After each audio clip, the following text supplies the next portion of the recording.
Eureka একাডেমিতে স্বাগতম। আমি মোহাম্মদ হুজাইফা ইসলাম। আমি আজকে তোমাদের হচ্ছে ফিজিক্স ওয়ান শট ক্লাস তোমাদের আজকে আয়োজন করা হয়েছে ইউরেকা একাডেমি থেকে।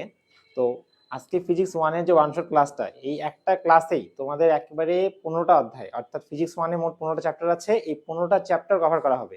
ঠিক আছে, 15টা চ্যাপ্টার কভার করা হবে। আজকে ক্লাসটা অনেক গুরুত্বপূর্ণ হয়ে যাইতেছে তোমাদের জন্য। ঠিক আছে, তো একটা ক্লাসে তোমরা 15টা চ্যাপ্টার আজকে কভার করে ফেলবো। এই জন্য সবাই লাইভ যেহেতু শুরু হয়ে গেছে, সবাই দ্রুত জয়েন হয়ে যাও। আর হচ্ছে আমার ভয়েসটা শোনা যাচ্ছে কিনা এটা একটু আমাকে ইনশিওর করো। হ্যাঁ, ভয়েসটা শোনা যাচ্ছে কিনা কমেন্ট করো। যারা যারা জয়েন হয়ে গেছো তারা একটু দেখো যে আসলে সাউন্ড শোনা যাচ্ছে কিনা আর সবকিছু ঠিকঠাক দেখা যাচ্ছে কিনা দেখো।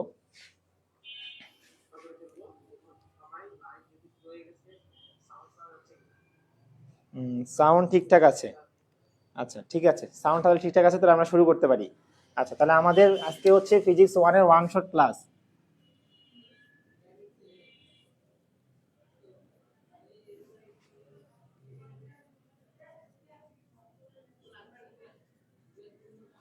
ফিজিক্স ওয়ানের আজকে আমাদের ওয়ান শর্ট ক্লাস। তাহলে আমরা একবারে প্রথম অধ্যায় থেকে শুরু করে ধরে ধরে একদম 15টা অধ্যায় আমরা যে যে প্রশ্নগুলো আসতে পারে, ঠিক আছে, তোমাদের হচ্ছে তোমাদের অতি সংক্ষিপ্ত সংক্ষিপ্ত থেকে শুরু করে বাকি যে প্রশ্নগুলো আসতে পারে মোটামুটি দেখা যাচ্ছে রচনা, বিশেষ করে রচনামূলক। আজকের এই ক্লাসে তোমাদের হচ্ছে ওয়ান শট ক্লাসে রচনামূলক পার্টটা একেবারে কভার করে দেওয়া হবে, কি কি রচনামূলক আসতে পারে।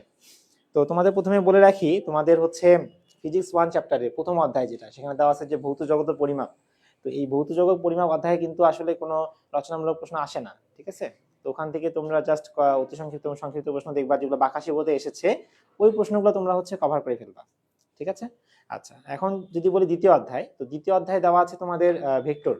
তো এই ভেক্টর অধ্যায়টা থেকে তোমাদের যে মোস্ট ইম্পর্টেন্ট যে রচনামূলক প্রশ্নটা, সেটা হচ্ছে সামান্তরিকের প্রমাণ। তো এই সামান্তরিকের প্রমাণটা তোমরা কিভাবে করবা দেখো। তো সামান্তরিকের প্রমাণটা তোমাদের হচ্ছে প্রথমে আমাদের কি দরকার, সামান্তরিক দরকার। আমাদের প্রথম যে রচনামূলকটা আমরা আজকে কভার করতেছি সেটা হচ্ছে দ্বিতীয় অধ্যায়ের সামান্তরিকের প্রমাণ। ঠিক আছে, সামান্তরিকের প্রমাণ করতে গেলে দেখো যে আমাদের সামান্তরিকের সূত্রটা কি। আমি আসলে আসলে দেখা যাচ্ছে একটা ওয়ান শট ক্লাসের মধ্যে আমাদের যে মোট দেখা যাচ্ছে প্রায় যে 10 থেকে 12টার মতন কিন্তু আমাদের প্রমাণ আছে ফিজিক্স বইয়ে। ঠিক আছে, তার বেশি হইতে পারে। এই এতগুলো প্রমাণ একটা ভিডিওতে তো কম সময় কভার করা একটু কষ্টকর, যার কারণে আমি হচ্ছে তোমাদেরকে একটা মানে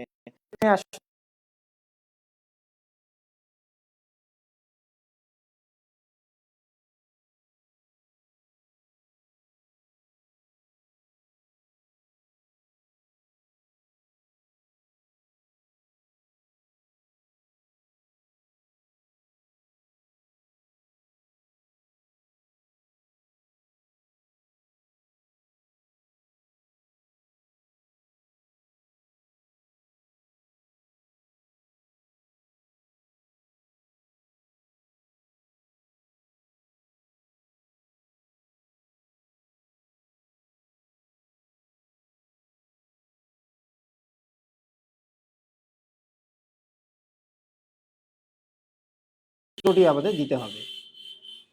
ধরো সামান্তরিকের প্রমাণ তোমার পরীক্ষা চলে এসেছে, তাই না, রচনামূলকে চলে আসলো, কি করবা, স্টার্টিং করবা কই থেকে? স্টার্টিং হচ্ছে প্রথমে চিত্র অঙ্কন করবা। চিত্রটা অঙ্কন করে ফেলবা, চিত্রের নামকরণগুলো তুমি তোমার মতন করে দিবা। যেমন আমি দিলাম এখানে যে ও এ, এটা দিলাম হচ্ছে বি, এটা হচ্ছে সি। ঠিক আছে, ও এ বি সি। তাহলে ও এ বরাবর হচ্ছে আমাদের পি ভেক্টর, ও সি বরাবর হচ্ছে আমাদের কিউ ভেক্টর। আচ্ছা, এখন ও থেকে নিয়ে বি পর্যন্ত আমরা একটা কর্ণ কল্পনা করে নিলাম, আর এই কর্ণটা নাম দিলাম হচ্ছে আমরা আর ভেক্টর। তাহলে সামান্তরিকের সূত্রটা কি ছিল? যদি কোনো সামান্তরিকের সন্নিহিত দুটি বাহু আমাদের হচ্ছে দুটি ভেক্টরের মান নির্দেশ করে, তবে ওই সামান্তরিকের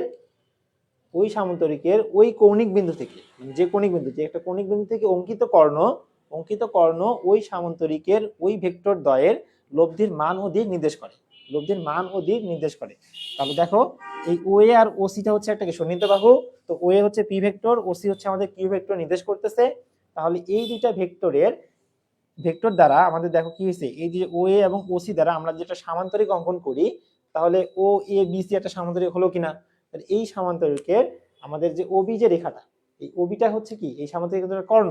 তাহলে এই কর্ণ বরাবর আমাদের এই পি ভেক্টর এবং কিউ ভেক্টরে কি করতেছে, লব্ধিটা নির্দেশ করতেছে। লব্ধি রেজাল্টেন্ট, এই জন্য এখানে আর দ্বারা প্রকাশ করা হচ্ছে। তো লব্ধিটা নির্দেশ করতেছে, তাহলে এই আর দ্বারা হচ্ছে এই পি ভেক্টর এবং কিউ ভেক্টর লব্ধির মান, এবং পি ভেক্টর থেকে আর এর এখানে মধ্যবর্তী কোণ থিটা দ্বারা এর দিকটাকে বোঝানো হচ্ছে, লব্ধির দিক, যে লব্ধিটা আসলে কোন দিকে কাজ করতেছে। ঠিক আছে, তাহলে প্রথম কাজ কি করা, সূত্র দেওয়া। এই যে আমি তোমাদেরকে যে মুখে মুখে সামান্তরিকের সূত্রটা বললাম, তুমি কি করবা, ওই সূত্রটা জাস্ট এখানে লিখে ফেলবা। সূত্র লেখা যখন হয়ে যাবে তখন তোমাকে বর্ণনা দিতে হবে। বর্ণনা কি রকম, যে মনে করি দিয়ে তোমাকে লিখতে হবে। তাহলে মনে করি মানে কি, এই যে আমি যে কথাগুলো বললাম, যে একটা কৌণিক বিন্দু ও হতে আমাদের ও এ বি সি আমরা একটা সামান্তরিক অঙ্কন করলাম, আর ও এ বরাবর হচ্ছে পি ভেক্টর, ও সি বরাবর হচ্ছে কিউ ভেক্টর, এই কথাগুলো দিয়ে দিবা। যে মনে করি দিয়ে আমাদের যে ও এ বরাবর হচ্ছে আমাদের পি ভেক্টর, ও সি বরাবর হচ্ছে আমাদের কিউ ভেক্টর, তারপর কোণ এ ও সি, কোণ এ ও সি সমান আমরা ধরে নেব আলফা। হ্যাঁ, এই যে পুরো কোণটা, অর্থাৎ এ ও সি সমান আমরা ধরছি হচ্ছে আলফা। ঠিক আছে, আচ্ছা এখন আমরা ধরে নিলাম যে এখানে ও বি যেটা আছে, এই ও বিটা হচ্ছে আমাদের লব্ধি আর নির্দেশ করতেছে, আর এখানে আমাদের যে কোণটা সেটা হচ্ছে এ ও বি কোণ, এটা হচ্ছে আমাদের লব্ধির দিক থিটাটা নির্দেশ করবে। এরকম করে তোমরা মনে করি দিয়ে বর্ণনাটুকু দিয়ে দিবা। অর্থাৎ তোমরা যেভাবে এসএসসি তে হচ্ছে উপপাদ্য করার সময় বিশেষ নির্বাচনটা লিখতা, ঠিক সেইভাবেই তোমরা এখানে বর্ণনাটুকু দিয়ে দিবা। যখন বর্ণনা তোমার দেয়া শেষ হয়ে যাবে তখন তোমাকে হচ্ছে প্রমাণের ধাপগুলো শুরু করতে হবে। তাহলে প্রথম কাজ হচ্ছে আমাদের প্রমাণের, আমরা যে প্রমাণ শুরু করব, প্রমাণের আমাদের প্রথম কাজ হচ্ছে মান নির্ণয়। প্রথম কাজ হচ্ছে আমাকে কি করতে হবে, মান নির্ণয় করতে হবে। কিসের মান নির্ণয়, অর্থাৎ লব্ধির মান নির্ণয়। তাহলে দেখো প্রথম কাজ হচ্ছে লব্ধির মান নির্ণয় আমাকে করতে হবে। ঠিক আছে, তো এই লব্ধির মান নির্ণয় করতে গেলে আমাদের একটা কাজ করতে হবে, সেটা হচ্ছে এই যে ও থেকে যে এ যে বাহুটা দেখতেছো, এই বাহুটাকে একটু বর্ধিত করতে হবে। তাহলে ও এ বাহুটাকে আমরা বাইরের দিকে বর্ধিত করলাম, বাইরের দিকে কি করলাম, একটু বর্ধিত করলাম কত পর্যন্ত, এন পর্যন্ত। তাহলে ও এ, ও থেকে এ এই বাহুটাকে আমরা একটু বর্ধিত করলাম কি পর্যন্ত, এন পর্যন্ত। ঠিক আছে, যখন বর্ধিত করা হয়ে গেল, তাহলে দেখো তো বর্ধিত করলাম, বর্ধিতাংশের উপরে আমরা বি থেকে একটা লম্ব টানলাম, তাহলে বলো এই এখানে একটা লম্ব সৃষ্টি হবে কিনা, বলো কিনা, বলো বিএন একটা লম্ব হয়ে গেছে। তাহলে এই কোণটা হচ্ছে আমাদের এখন কি 90 ডিগ্রি, এই কোণটা আমাদের হচ্ছে 90 ডিগ্রি, এই কোণটা 90 ডিগ্রি। ওকে, তাহলে দেখো এই জায়গাটা সমকোণী ত্রিভুজ উৎপন্ন হয়ে গেছে, এখানে একটা সমকোণী ত্রিভুজ উৎপন্ন হয়ে গেছে, এবং এই সমকোণী ত্রিভুজ থেকেই আমরা হচ্ছে আসলে এই যে সামান্তরিকের যে প্রমাণটা সেটা শুরু করব। ঠিক আছে, তাহলে আমরা বলতে পারি যে ত্রিভুজ ও বি এন, দেখো ও বি এন এটা একটা হচ্ছে আমাদের ও বি এন, এটা একটা কি ত্রিভুজ, এটা হচ্ছে একটা সমকোণী ত্রিভুজ। তাহলে এই সমকোণী ত্রিভুজে কি কি লিখতে পারি, দেখো তাহলে আমরা লিখতে পারি যে ত্রিভুজ ও বি এন এ পিথাগোরাসের সূত্র, অর্থাৎ অতিভুজ স্কয়ার ইকুয়াল টু ভূমি স্কয়ার প্লাস লম্ব স্কয়ার, এখান থেকে তাহলে আমরা বলতে পারি ও বি স্কয়ার, আমরা বলতে পারি ও বি স্কয়ার, ও থেকে B, O B square equal to O N square plus B N square. অর্থাৎ আমরা যে ত্রিভুজটা নিয়েছি, ত্রিভুজটাকে যদি আমরা একটু এই পাশে দেখাই তোমাদেরকে বোঝানোর জন্য,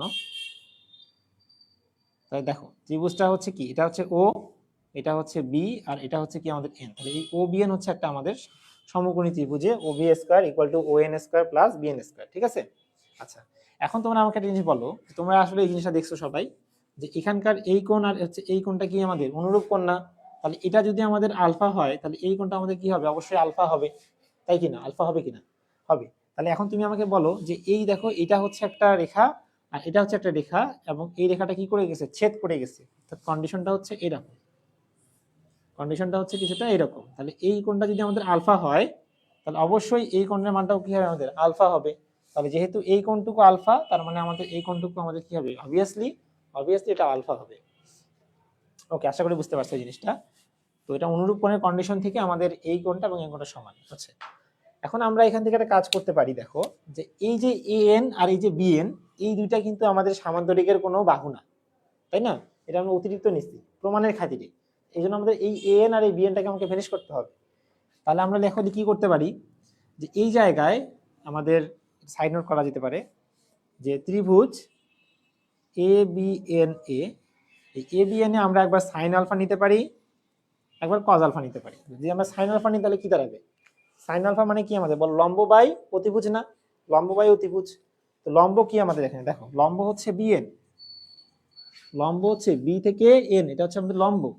আর অতিভুজ কি আমাদের, লম্ব হচ্ছে বিএন, অতিভুজ হচ্ছে আমাদের এ বি। দেখো লম্ব হচ্ছে বি থেকে এন, অতিভুজ হচ্ছে আমাদের এ থেকে বি। এখন আমাকে বলো যে এটা একটা সামান্তরিকের বিপরীত বাহুগুলো যেহেতু পরস্পর সমান, তাহলে বলো এই যে কিউ, কিউ ভেক্টর, তার মানে এই বাহুটা আমাদের কি করবে, কিউ ভেক্টর নির্দেশ করবে, যেহেতু বিপরীত বাহুগুলো সমান, তাই কিনা?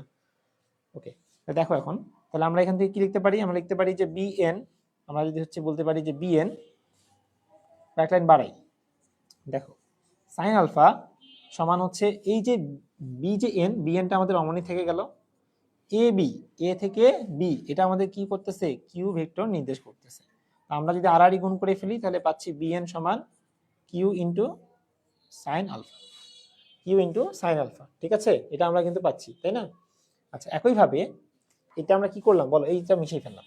একইভাবে আমরা ওই ত্রিভুজের এই ছোট ত্রিভুজটার মধ্যেই আমরা এখন কজ আলফা করে ফেলব। দেখো যে কজ আলফা, তাহলে কজ আলফা সমান কি দাঁড়াবে, কজ আলফা সমান দাঁড়াচ্ছে আমাদের ভূমি বাই অতিভুজ, ভূমি বাই অতিভুজ, ভূমি এখানে এ এন, অতিভুজ হচ্ছে এখানে এ বি। তাহলে এ এন, এ এন ঠিক থাকলো, এ বির পরিবর্তে আমরা আবারও কি লিখতে পারি, কিউ ভেক্টর দিতে পারি। এখানে কি ছিল আমাদের কজ আলফা, তাহলে আমরা যদি এ এন কে রেখে দেই আর গুণ করে দেই, তাহলে এখানে আসছে কিউ ইন্টু কজ আলফা। ঠিক আছে, দেখো আমরা এখানে বিএন এর একটা রাশি পেলাম, আমাদের এ এন এর হচ্ছে আমরা কিন্তু একটা রাশি পেলাম, তাই না? তো এখন দেখো এই জায়গাতে কিন্তু আমাদের যে ও এন লিখেছিলাম, এই যে ও থেকে এন, তাহলে এই ও এনটা আমাদের কার কার সমষ্টি, ও এ আর এ এন এর সমষ্টি কিনা।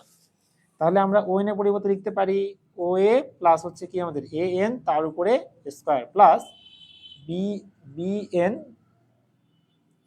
বি এন তার উপরে স্কয়ার, এই পাশে হচ্ছে আমাদের ও বি স্কয়ার। এখন দেখো এই যে এখানে তাকাও, এই যে ওবি বরাবর আমি কি ধরছি আর ভেক্টর, তাহলে ওবি পরিবর্তে আমরা কি লিখতে পারি, আর ভেক্টর লিখতে পারি। তাহলে আমরা এখানে আর ভেক্টর তার উপরে স্কয়ার, তাহলে আর ভেক্টর তার উপরে আমরা এই যে স্কয়ারটা দিয়ে দিলাম, ইকুয়াল টু ও এ। দেখো ও থেকে এ, ও থেকে তুমি কি ভেক্টর ধরছো, ও থেকে তুমি ধরছো P vector, P vector plus A N, দেখো এই যে এ এন, এ এন সমান ওটা রাশি পাইছি কিনা, তো ওই রাশিটা আমরা এখানে বসাই দিচ্ছি, কি রাশি পাইলাম। আচ্ছা, আমরা এটা এক লাইন পরে লিখি, তাহলে আমাদের জন্য সুবিধা হবে, ক্যালকুলেশনে সুবিধা হবে।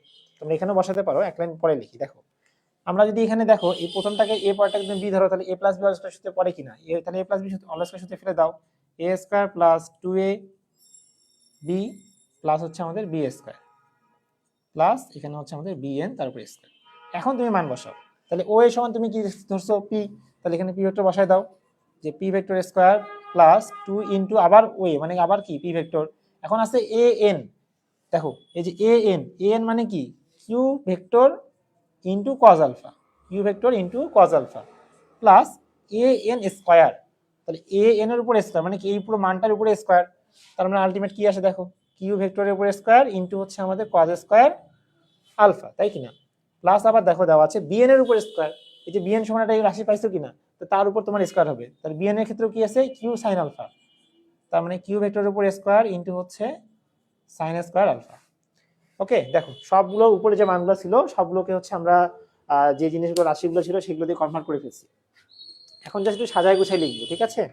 দেখো তাহলে আমাদের সমানের বাম দিকে ছিল হচ্ছে আর ভেক্টর তার উপরে স্কোয়ার, আর এই পাশে হচ্ছে আমরা একটু সাজায় লিখি, তাহলে পি ভেক্টর তার উপরে স্কোয়ার প্লাস এখানে আমরা 2 P vector into Q vector into হচ্ছে কজ আলফা প্লাস, তোমরা দেখো এই জায়গাতে দুই জায়গাতেই যেহেতু আমাদের কিউ স্কোয়ার আছে, আমরা দুইটা পদ থেকে কিউ স্কোয়ারকে কিন্তু কমন নিতে পারি, তাহলে কমন নিয়ে ফেললাম, কিউ স্কোয়ারকে যদি আমরা কমন নিয়ে ফেলি তাহলে চলে আসবে হচ্ছে আমাদের কজ স্কোয়ার আলফা প্লাস হচ্ছে সাইন স্কোয়ার আলফা, তাই কিনা?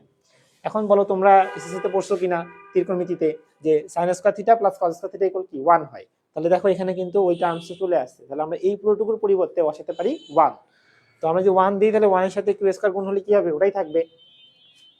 তাহলে সমানের বাম দিকে আমাদের কি ছিল আর ভেক্টর তার উপর স্কয়ার, তাহলে এখানে দেখো আর ভেক্টর তার উপর square is equal to P ভেক্টরের উপর স্কয়ার প্লাস কিউ ভেক্টরের উপর স্কয়ার প্লাস হচ্ছে 2 P vector into Q vector into হচ্ছে কি কজ আলফা, দ্যাটস ইট, আমাদের প্রমাণ ডান। হ্যাঁ, আমাদের হচ্ছে মান নির্ণয় যে অংশটুকু ছিল সেই এতটুকু কিন্তু আমাদের কমপ্লিট, এখন শুধু দিক বাকি আছে। তাহলে মান নির্ণয় দেখো আমরা কিন্তু সাজায় গুছায় খালি লিখলাম যে পি স্কয়ার কে রাখলাম প্রথমে, তারপরে কিউ স্কয়ার এই যেটা এতটুকুর কারণে 1 2 পি কিউ কজ আলফা, ঠিক আছে? তাহলে আমাদের এই তোমরা চাইলে কি করতে পারো জানো, এই দেখো আর এর উপর যে স্কয়ারটা আছে এই স্কয়ারটাকে তোমরা সমানের এই পাশে নিয়ে আসলে কি হয়ে যাবে বলো, রুট হয়ে যাবে। তো পরে তোমরা সেটা রুট করে দিতে পারো।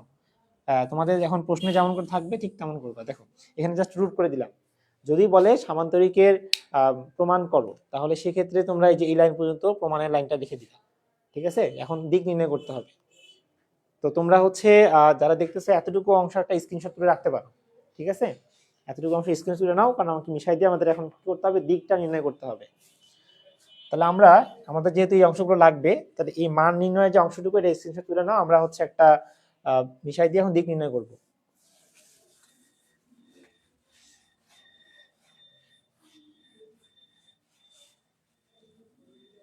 দেখো এখন আমাদের মান নির্ণয়ের পরে দিক নির্ণয় করতে হবে। ঠিক আছে, তোমাদের এই অংশগুলো কিন্তু লাগবে এখন, যার কারণে এটা মিশানো হলো না। হ্যাঁ দেখো, তাহলে আমাদের এখন দিক নির্ণয়,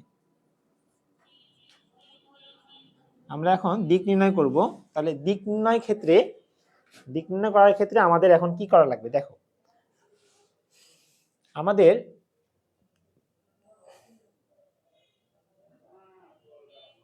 আমাদের এখন এই বড় ত্রিভুজটা নিয়ে কাজ করতে হবে। ঠিক আছে, দেখো আমাদের এখন আমরা এই দিক নির্ণয় করার ক্ষেত্রে আমাদের এই যে ও বি এন যে ত্রিভুজটা দেখতেছো, তো এই এতটুকু কোণের মান কিন্তু থিটা, তাই কিনা? তো এই এতটুকু কোণ নিয়ে আমাদের কিন্তু এখন কাজ করতে হবে, কারণ দিক নির্ণয়ের ক্ষেত্রে আমাদের থিটার মানটা বের করতে হবে যে থিটাটা কত ডিগ্রি কোণে কাজ করতেছে। দেখো আমরা যদি লিখবো এখন যে ত্রিভুজ হচ্ছে ও ও বি এন এ, তাহলে এই ও বি এন ত্রিভুজটাও কিন্তু একটা কি সমকোণী ত্রিভুজ কিনা। দেখো ও বি এন কিরকম, ঠিক এরকম একটা অবস্থা। তাহলে এটা হচ্ছে ও, এটা হচ্ছে তোমার বি, আর এটা হচ্ছে এন। তাহলে এই ও বি এনটা হচ্ছে তোমার একটা সমকোণী ত্রিভুজ, যার কারণে এই জায়গায় যদি আমরা ট্যান থিটা অ্যাপ্লাই করি, দেখো ট্যান থিটা ট্যান থিটা সমান তোমরা কি জানো বলো? ট্যান থিটা সমান কি, এই যে এই কোণটা আমাদের থিটা না, ট্যান থিটা সমান কি আমাদের লম্ব বাই ভূমি। লম্ব কি বিএন বাই ও এন। তাহলে আমরা উপরে লিখতে পারি বিএন আর নিচে লিখতে পারি হচ্ছে আমরা ও এন। উপরে বিএন নিচে ও এন। তাহলে তোমরা বলো যে বিএন মানে কি? এই যে কিছুক্ষণ আগে তো তুমি রাশি দেখছো একটা, যে বিএন সমান আমরা রাশি বের করলাম কিউ সাইন আলফা, তো বসিয়ে দাও। বিএন এর পরিবর্তে লেখা যায় কিউ সাইন আলফা। ওকে, এখন ও এন, দেখো তো ভাইয়া যে ও থেকে এন তোমার কি হয় বলো দেখি, ও এ প্লাস এন কিনা? ও এন পুরোটা যদি বের করতে চাও, তাহলে ও এর সাথে এন যোগ করলেই তো তোমার ও এন বের হয়ে যাবে। তাহলে ও এনটাকে আমরা লিখতে পারি যে ও এ প্লাস হচ্ছে এ এন। আচ্ছা দেখো, তাহলে আমাদের উপরে হলো কিউ ইন্টু সাইন আলফা। ও এ কি ভাইয়া বলো তো? ও এ হচ্ছে আমাদের কি পি ভেক্টর, ও হচ্ছে পি ভেক্টর। তাহলে ও এর পরিবর্তে আমরা দেখলাম হচ্ছে পি ভেক্টর, এই যে প্লাস চিহ্ন দিয়ে দিলাম এ এন। এন মানে কি, এই দেখো এ এন এর রাশি মিলে পাইছো একটা, কি পাইছো? কিউ কজ আলফা পেয়েছো। এটা বসিয়ে দাও, কিউ কজ আলফা। আর এই পাশে কি ছিল? Tan theta. এই তো হয়ে গেল, থিটাকে রেখে দাও, ট্যানটাকে পার করে দাও। তাই কি হয়ে যাবে, ট্যানটা tan inverse one Q into এখানে হয়ে গেল সাইন আলফা, এখানে হয়ে গেল P P plus Q cos alpha. এটাই হচ্ছে আমাদের প্রুফড। ঠিক আছে, এটা হচ্ছে ছিল দিক, আর কিছুক্ষণ আগে আমরা কি করছি, মান নির্ণয় করছি। এটাও একটা তোমরা স্ক্রিনশট তুলে রাখিয়ে দিতে পারো। ঠিক আছে, আমি একটু সাইড হয়ে যাচ্ছি, তোমরা একটা স্ক্রিনশট তুলে নাও। আমাদের কিন্তু সামান্তরিকের প্রমাণ ডান। ওকে, সামান্তরিকের প্রমাণ হয়ে গেছে, এখন আমরা পরের প্রমাণের দিকে যাব। তাহলে অধ্যায় 2 এর হচ্ছে আমাদের প্রমাণ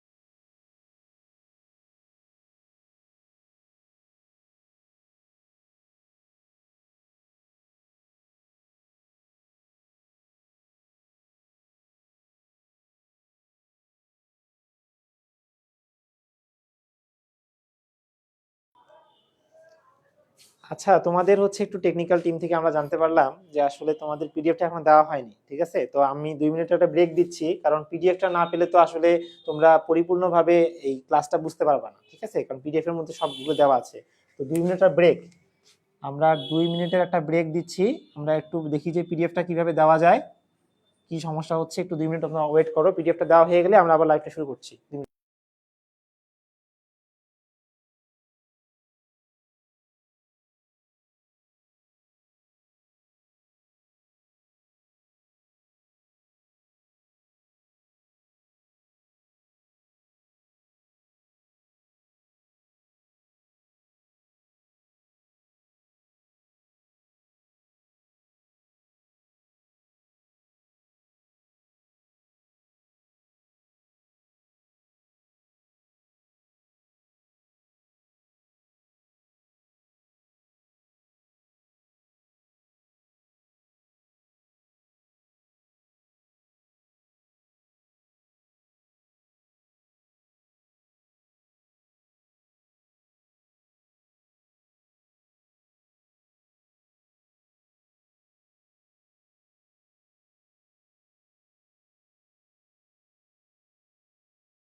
তো তা দেখো তোমাদের হচ্ছে একটু সবাই চেক করো কমেন্ট বক্সে।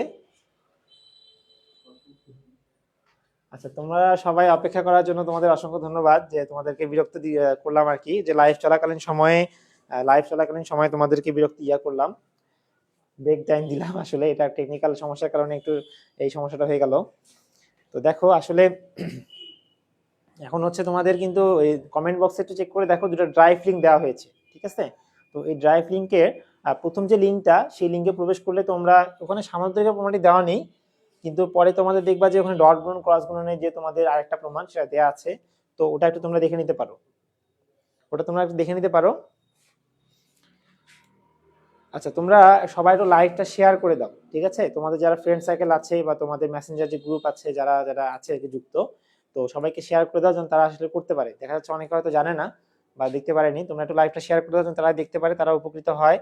আর যেহেতু এই লাইভটা হচ্ছে পাবলিকলি নেওয়া হচ্ছে, যার কারণে যারা ইউরেকা একাডেমির সাথে যুক্ত নয় তারা হচ্ছে এই লাইভটি করার একটা সুযোগ পাচ্ছে, ঠিক আছে? তো তোমরা তোমাদের হচ্ছে সেই সব ফ্রেন্ডদের কাছেও দিতে পারো, তারাও যেন দেখে আর কি উপকৃত হতে পারে। তো ঠিক আছে, আমরা আবার শুরু করি। তো আশা করি তোমাদের সামান্তরিকের প্রমাণটা একেবারে হয়ে গেছে অনেক সুন্দরভাবেই। তো এখন আমরা পরের অধ্যায়ে যাই। তো পরের অধ্যায়ে তোমাদের যেটা আছে 3য় নম্বর অধ্যায়, তো এই 3য় অধ্যায়ে কিন্তু তোমাদের রচনামূলক কোনো প্রশ্ন নেই, হ্যাঁ? সেখানে সংক্ষিপ্ত কিছু প্রমাণ আছে। সংক্ষিপ্ত প্রমাণগুলো আমি একটু মুখে বলে দিচ্ছি তোমাদের, যে s equal u t plus half a t square, তারপর v equal u plus a t, এই ধরনের প্রমাণগুলো যেগুলো তোমার দেখা যাচ্ছে তোমরা এসএসসি ম্যাথ করছো, আর ওই প্রমাণগুলো এখানে আছে সংক্ষিপ্ত 2-3 লাইনের, ওগুলো তোমরা দেখলেই পারবা। তা আমরা 3য় নম্বর অধ্যায়ে যাচ্ছি। 3য় নম্বর অধ্যায়ে হচ্ছে আমাদের মোস্ট ইম্পর্টেন্ট যেটা প্রমাণ আছে, একটা হচ্ছে প্রাসের গতিপথ হচ্ছে অধিবৃত্তাকার, আরেকটা প্রমাণ হচ্ছে আমাদের F equal M V square by R, অর্থাৎ কেন্দ্রমুখী বলে। আর এই দুটো প্রমাণ থেকে যে কোনো একটা কিন্তু এবার আসার সম্ভাবনা অনেক বেশি, ঠিক আছে? আবারও বলছি যে এই 4র্থ নম্বর যে অধ্যায় বৃত্তাকার গতি, এই অধ্যায় থেকে আমাদের 2টা প্রমাণ আছে রচনামূলক, তার মধ্যে একটা প্রমাণ এবার চলে আসার সম্ভাবনা অনেক বেশি, যার কারণে এই অধ্যায়ে 2টা প্রমাণই তোমরা করে রাখার চেষ্টা করবা। সেই 2টা প্রমাণই এখন করানো হবে। সবাই যুক্ত থাকো, লাইভটা শেয়ার করে দাও। ওকে, আচ্ছা আমরা প্রথম প্রমাণটা করি, যে হচ্ছে প্রাসের গতিপথ প্রমাণটা আমরা এখন করব, ঠিক আছে? তো প্রাসের গতিপথ, দেখো প্রাসটা কি জিনিস, অনেকে আসলে ফিজিক্সটাকে খুব ভয় পায়, বুঝছো? আসলে ফিজিক্স কিন্তু বাস্তবিক, ফিজিক্স আমাদের জীবনের সাথে রিলেটেড, আমরা সবসময় করতেছি, আমরা জানি না যে আসলে আমাদের জীবনের সব ক্ষেত্রেই ফিজিক্সটা জড়িয়ে আছে। কিভাবে? দেখো ভাইয়া, তোমরা ফুটবল খেলো না? সবাই ফুটবল তো খেলো, তো ফুটবলে কি খেলো বলো দেখি? তোমরা যখন ফুটবল খেলো, ফুটবলে কি ঘটনা ঘটে? ধরো তোমার হচ্ছে পেনাল্টি দিবা তুমি, এটা হচ্ছে গোল পোস্ট, তো গোল পোস্টের এখানে তোমার গোলরক্ষক দাঁড়িয়ে আছে, হ্যাঁ? তোমার সামনে একটা ফুটবল, তুমি এখানে কিক দিছো, ফুটবলটা এইভাবে করে গোলকিপারের কাছে যাবে কিনা বলো? তো গোলকিপারের কাছে কিভাবে যাবে? ফুটবলটা কিভাবে যাবে? তুমি কিক দিছো, এটা এইভাবে যাবে। তাহলে এই যে ফুটবলটা যেই পথে গোলকিপারের কাছে গেল, সেই পথটাই তো অধিবৃত্তাকার, হ্যাঁ? সেই পথটা কি রকম? সেই পথটা কি বৃত্তাকার? বৃত্তাকার তো না, সেটা একটা অধিবৃত্তাকার পথে যায়। আর এই পথটাকে বলা হচ্ছে প্রাসের গতিপথ। বিজ্ঞানী প্রাস কি করে? এই গতিপথটা আবিষ্কার করে, যার কারণে এটাকে বলা হয় প্রাসের গতিপথ, হ্যাঁ? তো এই প্রমাণটা আমাদের করতে হবে এখন, বুঝতে পারছো? তাহলে এই যে এখন হতে পারে তুমি এটা ক্রিকেট বল, ব্যাটসম্যান ক্রিকেটের ব্যাটসে হচ্ছে মারছে, বলটা হচ্ছে তোমার গিয়ে ফোর হয়েছে বা 6 হয়েছে, তাহলে এটাও কিন্তু একটা প্রাসের গতিপথ, বুঝা গেছে? এটা হচ্ছে প্রাসের গতিপথ। দেখো, তো এই প্রমাণটা করতে গেলে প্রথমে তোমাদের চিত্রটা বুঝতে হবে ভালো করে। তাহলে আমরা ধরে নিলাম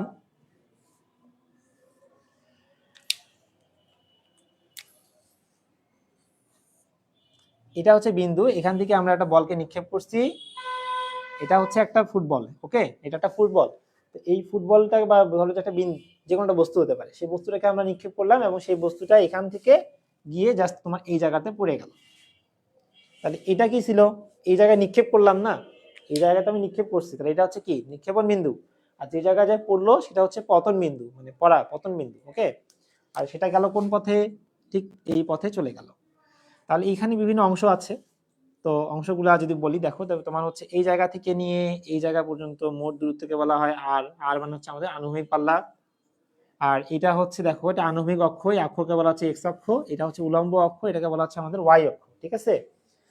এটাকে একটা জাস্ট লেখার মাধ্যমে প্রকাশ করা আছে, এটা হচ্ছে এক্স অক্ষ, এটা হচ্ছে কি ওয়াই অক্ষ। তো এখন এটা আসলে যে ব্যাগে ফুটবলটা যে গেল গোলকিপারের কাছে, অবশ্যই কোনো না কোনো একটা বেগে তো গেছে, তাই না? তো বেগটা হচ্ছে ভি, বেগটা হচ্ছে আমাদের ভি। তো এখন আমাদের এই যে বস্তুটা মানে ফুটবলটা সর্বোচ্চ যে উচ্চতায় উঠছিল সেই উচ্চতাকে বলা হয় আমাদের সর্বোচ্চ উচ্চতা। এই যেটা হচ্ছে সেই হচ্ছে আমাদের ম্যাক্সিমাম হাইট, ম্যাক্সিমাম হাইট।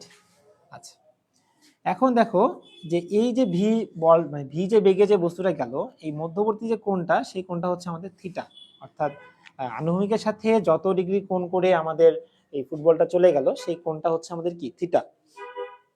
তাহলে এখন দেখো আমাদের এই যে বেগটা, এই বেগটা কিন্তু তির্যক বেগ, তাই না?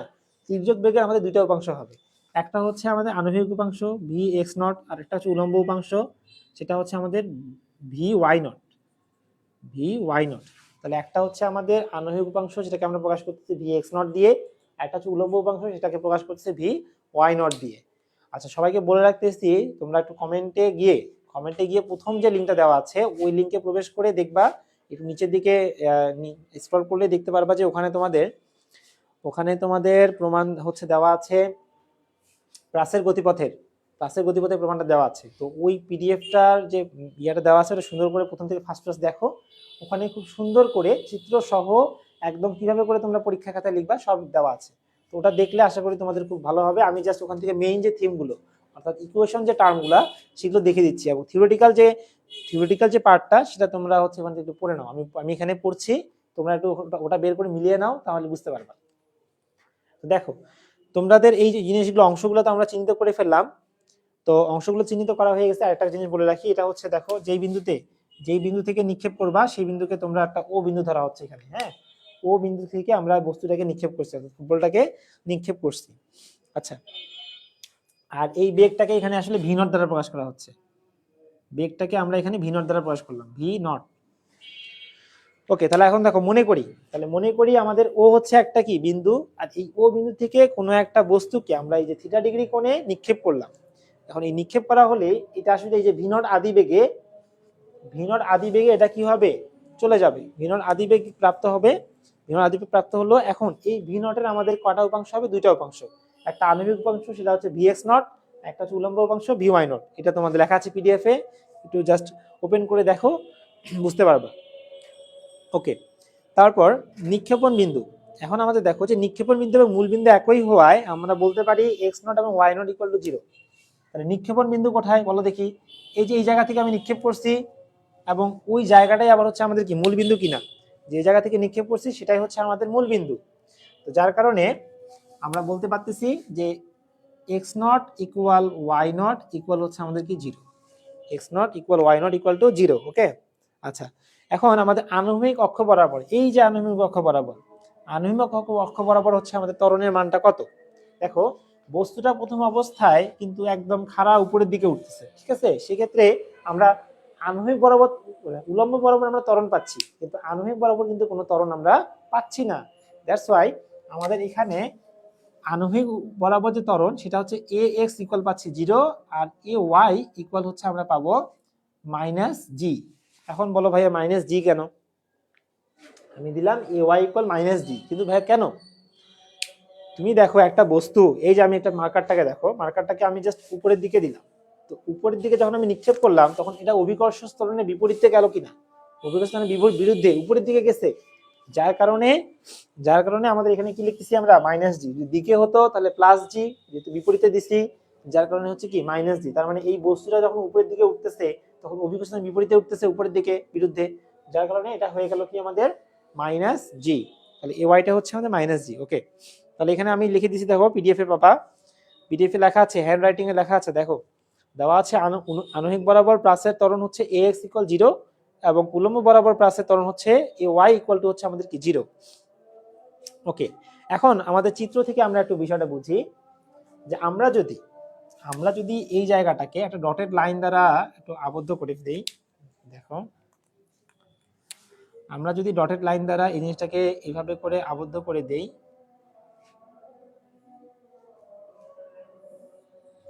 জাস্ট এরকম করে আমরা এটাকে ইয়া করে দিলাম।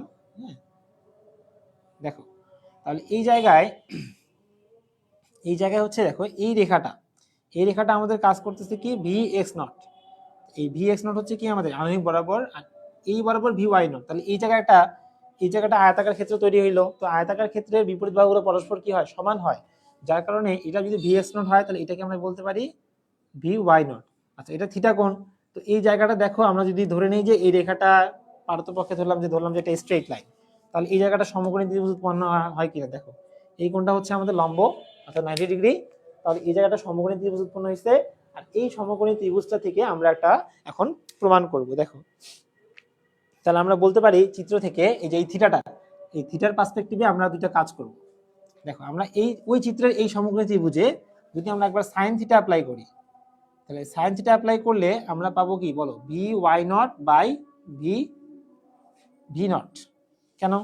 কারণ দেখো এখানে ভি নটটা হচ্ছে অতিভুজ, ভি নটটা হচ্ছে অতিভুজ, আর ভি ওয়াই নটটা হচ্ছে আমাদের এখানে কি লম্ব, সাইন থিটা মানে লম্ব বাই অতিভুজ কিনা, যার কারণে এখানে ভি ওয়াই নট বাই হচ্ছে কি ভি নট পাচ্ছি। যদি আমরা এটাকে একটু আড়াআড়ি গুণ করে দিই তাহলে কি দাঁড়াচ্ছে দেখো, তাহলে দাঁড়াচ্ছে v y not equal to হচ্ছে আমাদের V naught sine theta. Okay, তাহলে আমরা এখানে একটা ইকুয়েশন পাইলাম।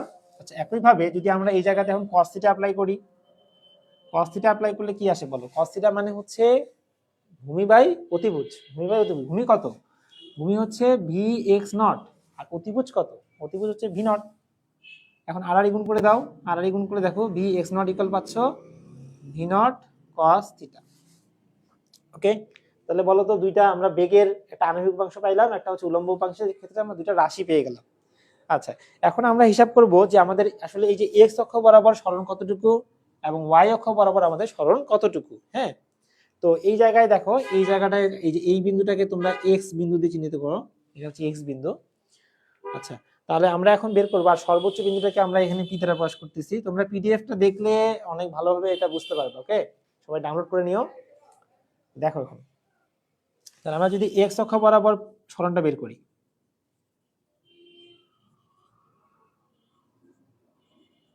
এক্স অক্ষ বরাবর যে সরণটা সেটা হবে আমাদের হচ্ছে এক্স মাইনাস এক্স নট, অর্থাৎ এই যেটা হচ্ছে এক্স বিন্দু, আর ও বিন্দুর ক্ষেত্রে আমরা কি পাইছিলাম, ধরছিলাম বলো এক্স নট, তাহলে x minus x not equal হচ্ছে আমাদের x minus x not equal হচ্ছে আমরা পাচ্ছি ভি এক্স নট ইন্টু হচ্ছে কি টি প্লাস প্লাস হচ্ছে হাফ জি টি স্কয়ার। এখন জি বলতে কি, এখানে তো এক্স অক্ষ বরাবর আমাদের কাজ করতেছে কি এ এক্স। ওকে, দেখো এটা একটু বুঝাই দিই, তাহলে তোমরা সবাই সূত্র পড়ছো কিনা যে s equal u t plus half a t square, এই সূত্র কিন্তু তোমরা সবাই পড়ছো তাই না, আমাদের দূরত্ব নির্ণয় সূত্র s equal u t plus half a t square. Just এই সূত্রটার প্রয়োগ হচ্ছে আমাদের এখানে হয়েছে। ঠিক আছে, কি করছি আমরা, যে এক্স অক্ষ বরাবর সরণ হচ্ছে এই যে এক্স থেকে এক্স নট, এটা বাদ দিলাম এই পরিমাণ সরণ, তাহলে সেক্ষেত্রে ইউ ইউ বলতে আমাদের বেগ কত ভি এক্স নট, এক্স অক্ষ বরাবর বেগ কি, এক্স অক্ষ বরাবর বেগ হচ্ছে আমাদের ভি এক্স নট, তাহলে V x not into T সময় প্লাস এ ইন্টু এক্স অক্ষ বরাবর ত্বরণ কি, এই যে এক্স অক্ষ বরাবর ত্বরণ হচ্ছে x, x into T square.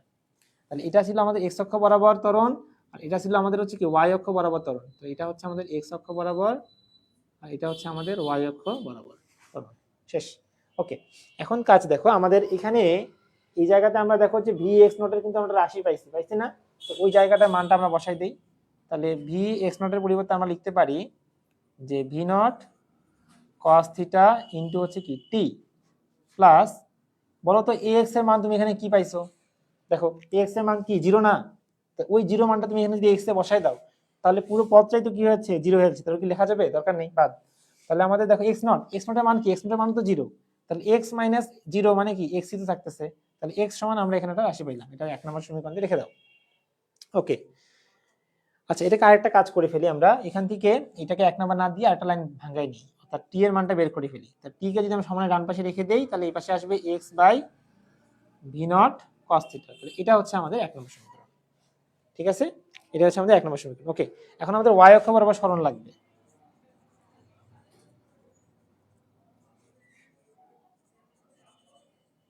Y অক্ষ বরাবর হচ্ছে আমরা যদি সরণটা বের করতে চাই, দেখো ওয়াই অক্ষ বরাবর সরণটা আমাদের কি হবে, এখন আমাদের হবে ওয়াই মাইনাস ওয়াই নট, এই যে ওয়াই অক্ষ ওয়াই মাইনাস এখানকার মানটা কি y not, y minus y not equal হচ্ছে একইভাবে u t plus half a t square, তাহলে ইউ ক্ষেত্রে কি, এটার ক্ষেত্রে বেগ কি বলো ভি ওয়াই নট ইন্টু হচ্ছে কি টি, যেহেতু উপরের দিকে কাজ করতেছে, এখন প্লাস আমরা দিতে পারি কি half into A Y into হচ্ছে কি টি, হাফ এ টি স্কোয়ার। ঠিক আছে, আমরা জাস্ট সূত্রগুলো বসাই দিলাম। ওকে, এখন মান বসাও। দেখো ওয়াই নটের মানও কিন্তু শূন্য, যার কোনো ওয়াই মাইনাস ওয়াই নট শূন্য মানে কি ওয়াই আসবে। ভি ওয়াই নটের মাধ্যমে এখানে পাইছো, এর মানটা বসাই দাও। V naught sine theta into হচ্ছে কি টি প্লাস হচ্ছে আমরা পাইলাম হাফ ইন্টু এ ওয়াই এর মান কি মাইনাস জি না, তাহলে এ ওয়াই এর মান যদি আমরা মাইনাস জি বসাই, তাহলে ওই মাইনাস আর এখানকার প্লাস গুণ হয়ে কি হয়ে যাবে, মাইনাস হয়ে যাবে। তাহলে মাইনাস জি এখানে হচ্ছে কি টি স্কোয়ার। ওকে, দেখো এই যে টি দেখতেছো, এই যে এখানে একটা টি এখানে একটা টি, তো এই যে দেখো আমরা 1 নম্বর সমীকরণে কিন্তু টি এর একটা মান পাইছিলাম কিনা, তো ওই মানটা জাস্ট আমরা এখানে এনে বসাই দেব। তাহলে আমরা এখানে ভি নট এখানে আসছে হচ্ছে আমাদের V naught sine theta into T, T এর মান যদি বসাই দিই তাহলে উপরে আসতেছে এক্স, নিচে আসতেছে ভি নট, এখানে হচ্ছে কস থিটা মাইনাস হচ্ছে আবার হাফ ইন্টু জি ইন্টু টি স্কোয়ার। টি বলতে আমাদের থাকতেছে কি, উপরে হচ্ছে এক্স, নিচে হচ্ছে ভি নট কস থিটা তার উপরে স্কোয়ার। ওকে, দেখো এটার উপরে আমাদের হচ্ছে কি স্কোয়ার, জাস্ট টি এর মানগুলো আমি এখানে বসাই দিলাম। ওকে, একটু সাইডে দেখাচ্ছি, দেখো এখন মিশাই দিলাম, আমরা ডান দিকে একটু দেখিয়ে দেখাই। তাহলে বাকি অংশটুকু এখানে দেখাচ্ছি আমরা। তাহলে বাকি অংশ y ইকুয়াল হচ্ছে এখানে আসতেছে, একটু বলো, এই যে এই সাইন থিটাটা উপরের সংখ্যা, এই যে এইখানকার ভি নট এখানকার ভি নট কিন্তু কাটা যায়, তাহলে কি পদ থাকে বলো দেখি, এক্স থাকে উপরে একটা, আর sine theta by cos theta মানে কি ট্যান থিটা, তাহলে আমরা এক্সটাকে যদি সামনে লিখি তাহলে আসবে এক্স ট্যান থিটা, এই যে এক্স ট্যান থিটা। ওকে, মাইনাস হাফ, এখানে আমরা যদি সবগুলোকে গুণ করে দেই তাহলে লাইনটা কিভাবে আসে একটু দেখো, লাইনটা আসে এরকম, জিটা আমাদের উপরে চলে যায়, তাহলে জি উপরে চলে যাবে, এক্স স্কোয়ার হবে, নিচে টি, এখানে আসবে ভি নটের উপরে square into cos square theta. Okay, তাহলে এই লাইন পর্যন্ত ক্লিয়ার। দেখো এই লাইন পর্যন্ত ক্লিয়ার কিনা, তাহলে আমরা কি করতে পারি, আমরা এখানে ধরে নেই এখন, লেট বা ধরি যে ট্যান থিটা সমান হচ্ছে আমাদের বি, ট্যান থিটা সমান বি, আর হচ্ছে আমাদের এই যে উপরে G by two V naught square into হচ্ছে কজ স্কোয়ার থিটা, এটা সমান হচ্ছে আমাদের সি। ঠিক আছে, এটা সমান হচ্ছে আমাদের সি। তাহলে আমরা কি করতে পারি, দেখো এটা ট্যান থিটা সমান যদি বি এবং বাকি এই অংশটুকু সমান যদি আমরা সি ধরে ফেলি তাহলে কি দাঁড়ায় লাইনটা, যে ওয়াই ইকুয়াল দাঁড়ায় যে বি এক্স মাইনাস এটা হচ্ছে সি, তার মানে সি এক্স স্কোয়ার। বলো এই লাইনটা দাঁড়ায় কিনা। যখনই তোমার জাস্ট এই লাইনটা চলে আসবে তার পরের লাইনে তুমি লিখে দিতে পারবা ইহাই অধিবৃত্তের সমীকরণ। তাহলে এটা যেহেতু অধিবৃত্তের সমীকরণ, সুতরাং আমরা বলতে পারি কি প্লাসের গতিপথ হচ্ছে একটা অধিবৃত্তাকার। জাস্ট এটা পরের লাইনে লিখে দিতে পারো যে এটা হচ্ছে কি যা এখানে লিখে দিতে পারো যে এই যে যা অধিবৃত্তের সমীকরণ।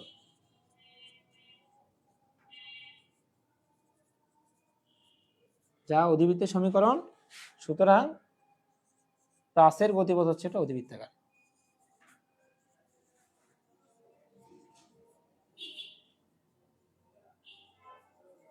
প্লাসের গতিপথ হচ্ছে অধিবৃত্তাকার দিয়ে এখানে তোমরা প্রমাণিত দিয়ে দিতে পারো। তো আমাদের হচ্ছে প্লাসের হচ্ছে গতিপথ এখানে শেষ। দেখো আশা করি সবাই বুঝতে পারতেছো। তো ওকে, দেখো তোমরা হচ্ছে যাদের দেখো বোঝা গেছে একটা স্ক্রিনশট তুলে নিতে পারো। আমরা এখন বোর্ডটা মিশাই দিয়ে আমরা হচ্ছে এফএমবি স্কয়ারের প্রমাণের দিকে যাব।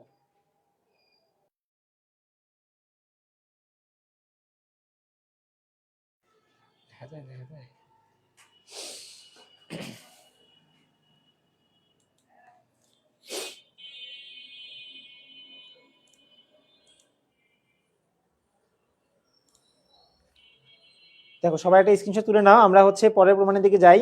তাহলে পরের প্রমাণটা হচ্ছে আমাদের এফ এম বি স্কয়ারের প্রমাণ। ওকে, পরের প্রমাণটা হচ্ছে আমাদের F equal to M V square by R, কেন্দ্রমুখী বল সমান F equal M V square by, আমরা মিশিয়ে ফেললাম। Okay, F equal M V square by R এর প্রমাণটা আমরা এখন করব। দেখো তো F M V square by R এটা কিন্তু একদম মানে অনেক ছোট একটা প্রমাণ আর অনেক ইম্পর্টেন্ট, এটা আসতে পারে।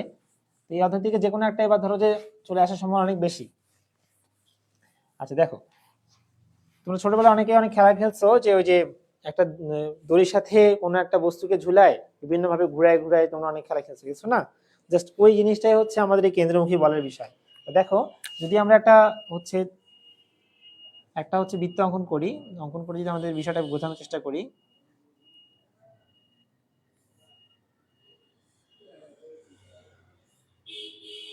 ওকে, দেখো আমরা একটা বস্তুকে যদি একটা সুতার সাহায্যে একটা বস্তুকে যদি আমরা একটা সুতা ধরো, এটা হচ্ছে কেন্দ্র, এই কেন্দ্রের সাহায্যে একটা মানে একটা সুতার সাহায্যে একটা বস্তুকে যদি আমরা ঘুরাই, তাহলে সেটা এইরকম একটা বৃত্তাকার পথে কি করবে, ঘুরবে কিনা।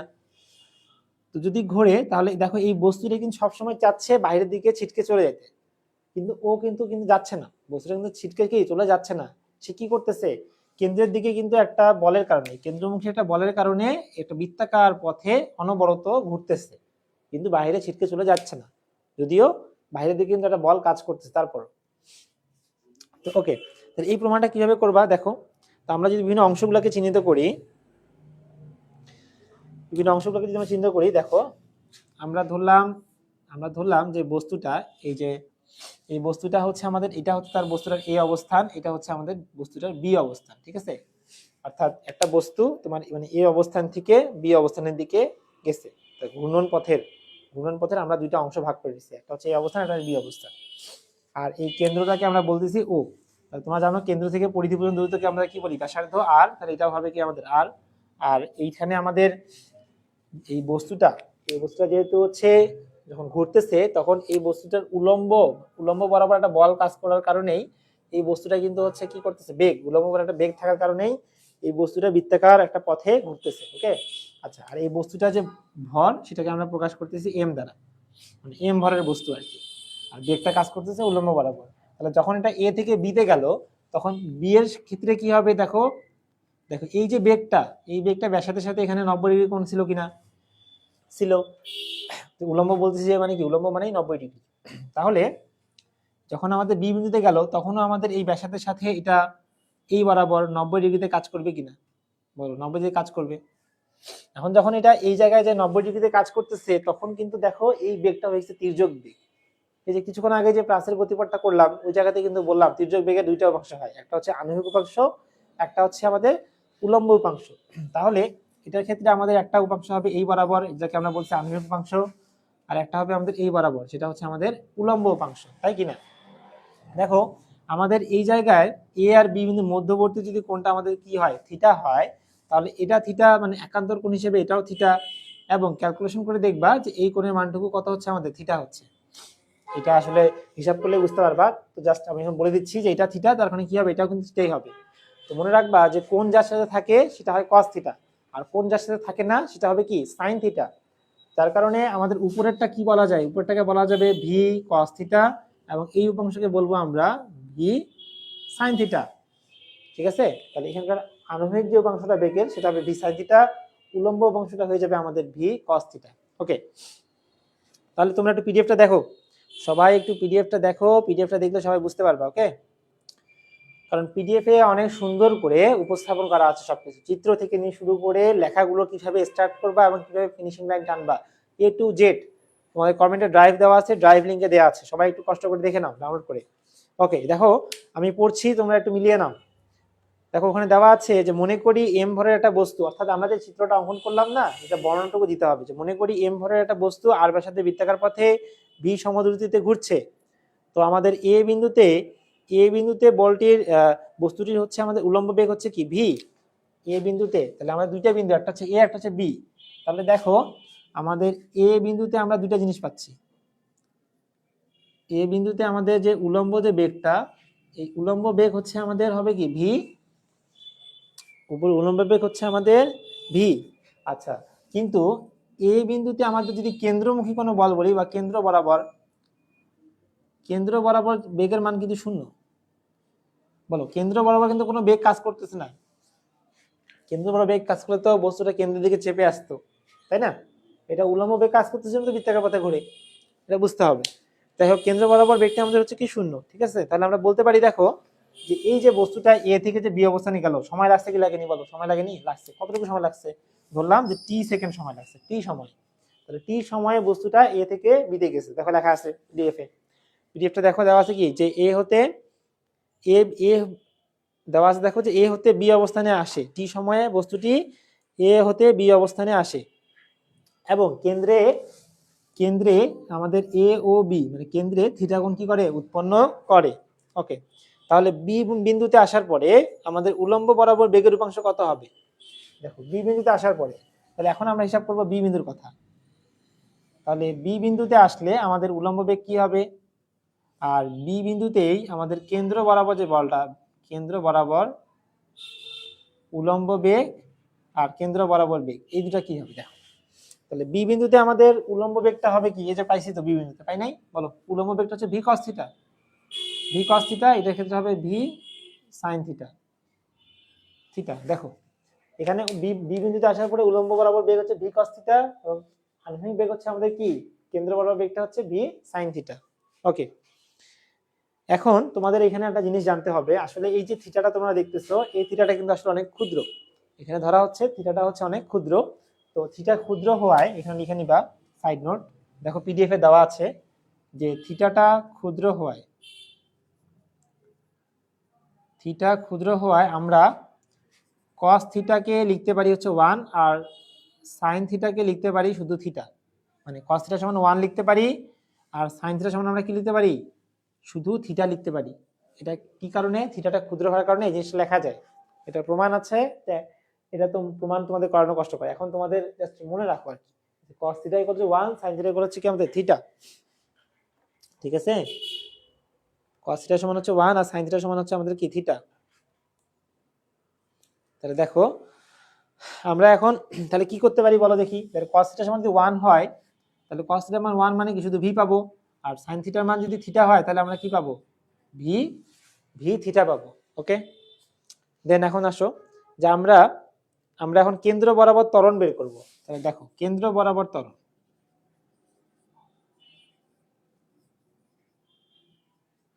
কেন্দ্র বরাবর ত্বরণ, তা তোমরা বলো তো, কেন্দ্র বরাবর যদি ত্বরণ বের করতে চাই, আমরা জানি একক সময়ে বেগ বৃদ্ধির হারকে কি বলে, ত্বরণ বলে। একক সময়ে বেগ বৃদ্ধির হারকে ত্বরণ বলে। তাহলে একক সময়, একক সময় মানে কি টি, বেগ বৃদ্ধির হার, তাহলে কেন্দ্র বরাবর বেগ বৃদ্ধি পাইছে কত, ভি থিটা মাইনাস 0। দেখো বি বিন্দুতে বেগ ছিল ভি থিটা, আর এ বিন্দুতে বেগ হচ্ছে কেন্দ্র বরাবর কি 0, তাহলে এটা বাদ দিতে হবে না, বেগ পরিবর্তনের হার মানে কি মাইনাস, বেগ পরিবর্তনের হার মানে হচ্ছে কি মাইনাস, তাহলে যে ভি থিটা মাইনাস 0/t, তা আলটিমেট তো তোমার 0 তো বাদ দিলে কিছুই থাকে না, এই জন্য পাচ্ছি আমরা ভি থিটা বাই টি। তার মানে আমাদের পিডিএফ এ কিন্তু দেওয়া আছে, পিডিএফ এ দেওয়া আছে ভি থিটা বাই টি। ওকে, আচ্ছা তোমরা এই অধ্যায়ে যে সংক্ষিপ্ত প্রমাণগুলো আছে, তোমাদেরকে বলছিলাম যে সংক্ষিপ্ত প্রমাণগুলো কিন্তু ইম্পর্টেন্ট। ওকে, তো সংক্ষিপ্ত প্রমাণের কিছু সংক্ষিপ্ত প্রমাণ দেখো, এরকম তোমরা করছো যে ওমেগা সমান থিটা বাই টি, করছো কিনা, ওমেগা সমান থিটা বাই টি, তাহলে বলো তো এই যে এই জায়গাটায় থিটা বাই টি আসছে কিনা, এই থিটা বাই টি পরিবর্তে আমরা কি লিখতে পারি, V omega, theta by T এর পরিবর্তে ওমেগা, ভি এর সাথে গুণ হইলে ভি ওমেগা, তাহলে ত্বরণের মান পাইলাম আমরা এখানে ভি ওমেগা।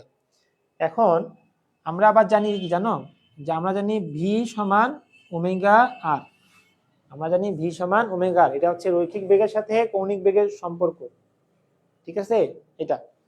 তো ওই জায়গা থেকে জানি ভি ইকুয়াল হচ্ছে কি ওমেগা, তাহলে এটা একটা সূত্র মনে রাখতে হবে, এটা একটা সূত্র মনে রাখতে হবে। ওকে, তাহলে ভি ইকুয়াল টু ওমেগা আর, তাহলে বলো এই লাইনে ভি এর পরিবর্তে আমরা কি দিতে পারি, ভি এর পরিবর্তে আমরা লিখতে পারি ওমেগা আর ইনটু আবার ওমেগা, তো এই ওমেগা আর এই ওমেগা, দুইটা ওমেগা গুণ হলে কি হবে, ওমেগা স্কয়ার আর, তাহলে ওমেগা স্কয়ার আর। আচ্ছা আমরা ওমেগা স্কয়ার আর না, আমাদের প্রমাণে যেহেতু এটা তো লেখা যায়, কিন্তু আমাদের প্রমাণে যেহেতু দেওয়া আছে, কি প্রমাণ কি করতে হবে, এটা তো উদ্দেশ্য অনুযায়ী আগাইতে হবে। উদ্দেশ্য হচ্ছে আমাদের F equal M V square by R, আমাদের এটা হচ্ছে উদ্দেশ্য।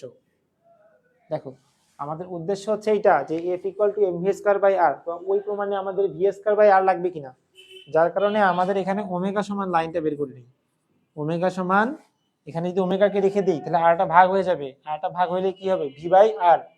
তাহলে এখন তোমার কাজ কি, তুমি এই জায়গাটায় লেখো, এখানে ওমেগার পরিবর্তে ভি তো ঠিক থাকলো, শুধুমাত্র এই ওমেগাটুকুর পরিবর্তে আমরা লিখতে পারি ভি বাই আর, তাহলে কি আসবে, উপরে এই ভি এই ভি গুণ হয়ে যাচ্ছে ভি স্কয়ার বাই আর, আর ডান দিকে ত্বরণকে কি দ্বারা প্রকাশ করা হয়, এ দ্বারা, তাহলে ত্বরণকে কি দ্বারা, এ দ্বারা, তাহলে আমরা পাচ্ছি এ ইকুয়াল উপরে ভি স্কয়ার নিচে আর, এ সমান আমরা এই লাইনটা পাচ্ছি, বলো পাচ্ছি কিনা।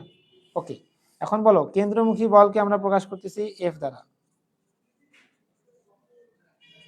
কেন্দ্রমুখী বলকে প্রকাশ করতেছি এফ দ্বারা, তাহলে এফ ইকুয়াল হচ্ছে আমাদের এম এ, তাহলে এম ঠিক থাকলো, এ বলতে কি, এ বলতে ভি স্কয়ার বাই আর, তাহলে গুণ করে দাও, গুণ করে দিলে উপরে কি হচ্ছে এম ভি স্কয়ার বাই আর। দেখো প্রমাণের লাইন, ওকে প্রুফড। বলো সহজ প্রমাণ কিনা, একদম সহজ, কতটুকু একটা প্রমাণ বলো, পিডিএফ অনুযায়ী জাস্ট যে বাংলা কথাগুলো তোমাদের আছে এই বাংলা কথাগুলো সুন্দর করে উপর থেকে সাজা লিখে ফেলবা।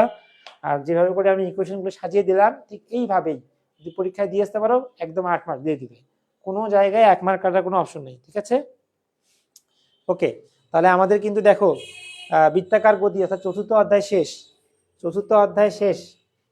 আচ্ছা, সবাই একটা স্ক্রিনশট তুলে নাও, সবাই একটা স্ক্রিনশট তুলে নাও। আমরা এখন পঞ্চম অধ্যায়ের দিকে অগ্রসর হব, আমরা পঞ্চম অধ্যায়ের দিকে অগ্রসর হব, সবাই স্ক্রিনশট তুলে নাও।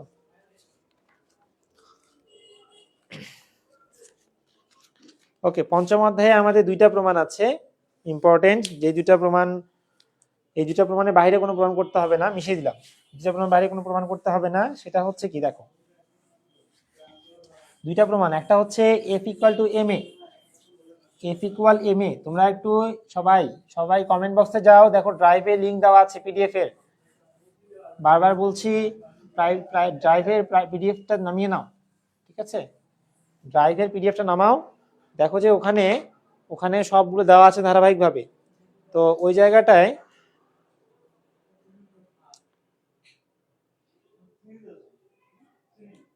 ওকে, দেখো আমরা এখন এফ ইকুয়াল টু এম এর প্রমাণটা করবো। তাহলে F M B square, F equal M B square by R এই প্রমাণটা আমাদের শেষ। এখন আমরা করব এফ ইকুয়াল টু এম এর প্রমাণটি, এফ ইকুয়াল এম এ। সবাই ড্রাইভ লিংকে ঢুকে পিডিএফটা নামিয়ে নাও। ওকে, দেখো এফ ইকুয়াল টু এম এর প্রমাণটা আমরা করব।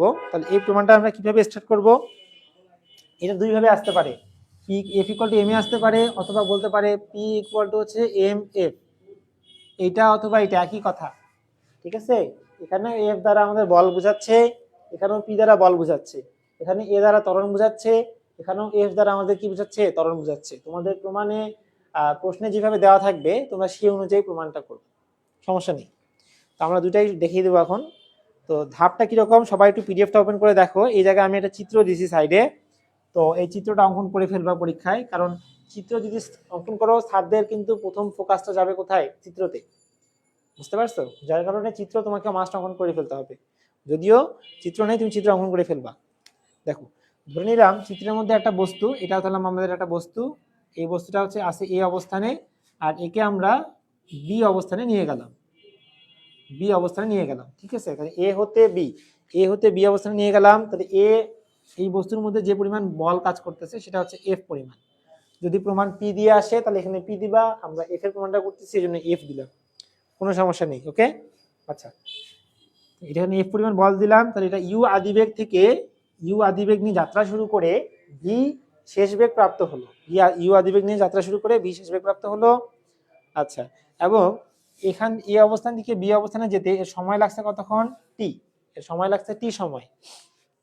ওকে, তাহলে আমরা বলবো কি, কথাটা কিভাবে বলবা, কথাটা বলবা যে মনে করি যে ইউ আদিবেগে গতিশীল এম ভরের একটা বস্তুর গতির অভিমুখে পি বল টি সময় ধরে কাজ করছে, ফলে ফলে আমাদের এই বস্তুটা, ফলে বস্তুটির বেগ একই হারে বৃদ্ধি পেতে থাকবে যতক্ষণ পর্যন্ত আমাদের বলটি ক্রিয়াশীল থাকবে। সহজ হিসাব, যদি বল ক্রিয়াশীল, এই যে এফ পরিমাণ বল যদি ক্রিয়াশীল থাকে তাহলেই তো বস্তু অগ্রসর হবে, যদি বল ছড়িয়ে নেই তাহলে তো বস্তু থেমে যাবে, তাই কিনা?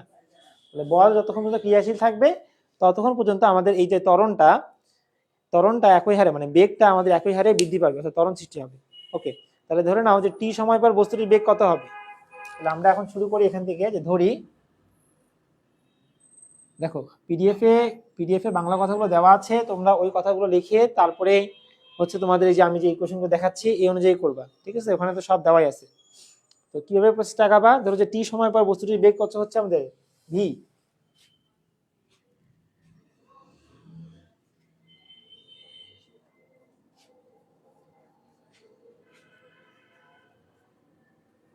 টি সময় পরে বস্তুটির বেগ হচ্ছে আমাদের ভি।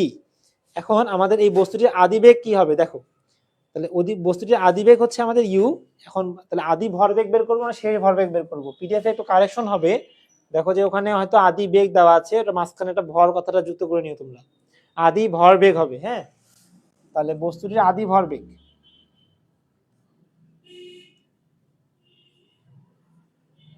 আদি ভরবেগ কি, এম ইউ, আদি ভরবেগ এম ইউ, আর বস্তুটির যে আমাদের শেষ ভরবেগ এখানে আদি, আর হচ্ছে কি শেষ ভরবেগ সেটা কি হবে আমাদের এম ভি। তাহলে ভরবেগে যদি পরিবর্তন বের করতে চাই তাহলে কি, শেষ থেকে আদি বাদ দিতে হবে কিনা, তো বাদ দিয়ে দাও। দেখো তাহলে আমরা যদি পরিবর্তনটুকু বের করি, তাহলে শেষ শেষ ভরবেগ কি ছিল, এমভি মাইনাস কি হবে আমাদের এমইউ।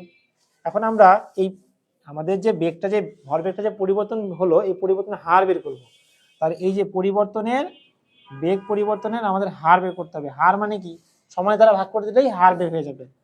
তাহলে এমভি মাইনাস এমইউ বাই হচ্ছে কি আমাদের টি, এমভি মাইনাস এমইউ বাই হচ্ছে কি টি। দেখো উভয় জায়গা থেকে আমরা এম কমন নিতে পারি উপরে, তাহলে এম যদি কমন নিয়ে নেই তাহলে কি ভি মাইনাস ইউ বাই হচ্ছে কি টি। এই এতটুকু অংশের জন্য আমরা কি লিখতে পারি, এ লিখতে পারি। তাহলে কি হচ্ছে, এম এ হচ্ছে।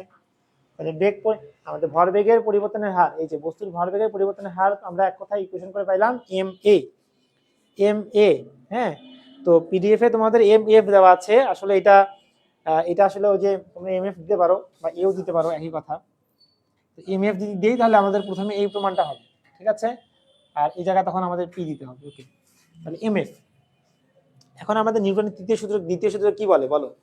নিউটনের দ্বিতীয় সূত্র হতে আমরা বলতে পারি যে প্রযুক্ত বল, এটা একটা নিউটনের দ্বিতীয় সূত্র কি, যে প্রযুক্ত বল পি বস্তুটির ভরবেগের পরিবর্তনের হারের সমানুপাতিক, বস্তুটির ভরবেগের পরিবর্তনের হারের সমানুপাতিক। তাহলে প্রযুক্ত বল এখানে পি সমানুপাতিক কার, ভরবেগের পরিবর্তনের হারে, ভরবেগের পরিবর্তনের হারে, তার মানে এমভি মাইনাস এমইউ বাই হচ্ছে কি টি, এটা সমানুপাতিক। আর এই পুরো জিনিসটা সমান তুমি এখানে কি পাইছো, এমএফ। তাহলে এটার পরিবর্তে লেখা যায় এমএফ, এখানে হচ্ছে কি পি।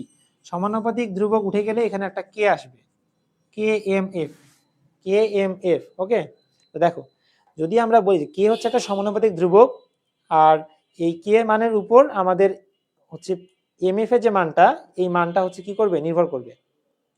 তো আমরা এখানে এখন বলে দিতে পারি, দেখো যে এসআই পদ্ধতিতে আমাদের বলের এককটা হচ্ছে কি নিউটন। তো এসআই পদ্ধতিতে বলের এককটা যেহেতু নিউটন, মানে যে পি পি যে বল, এই বলের এককটা আমাদের হচ্ছে কি, দেখো বলের একক হচ্ছে এসআই পদ্ধতিতে নিউটন। তাহলে আমরা বলতে পারি যে যে বল 1 কেজি ভরের বস্তুর উপর ক্রিয়া করে 1 এমএস ইনভার্স 1, এফ মানে ত্বরণ, এম হচ্ছে কি ভর। তাহলে আমাদের এখানে বলতে পারি যদি আমাদের এম সমান 1 কেজি আর এফ সমান 1 এমএস ইনভার্স 2 হয়,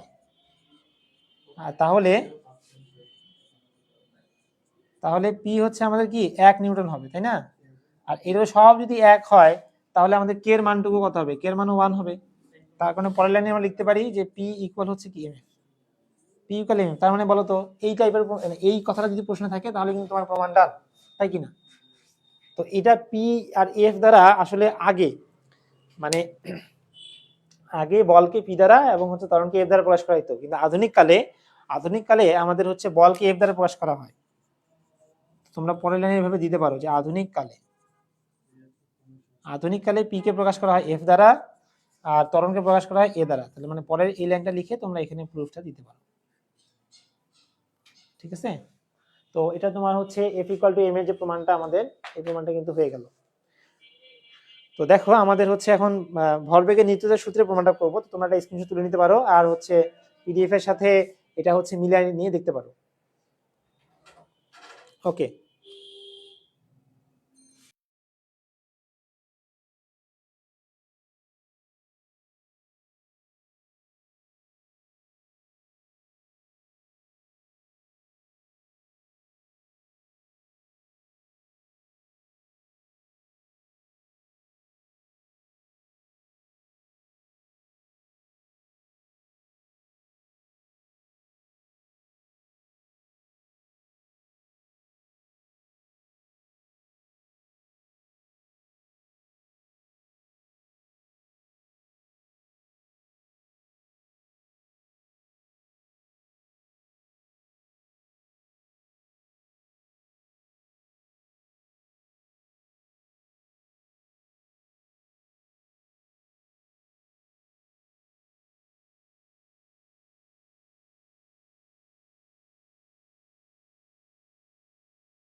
দেখো সবাই দেখো এটা তো স্ক্রিনশট তুলে নিয়েছো। এখন হচ্ছে আমরা পরের প্রমাণের দিকে আগাচ্ছি।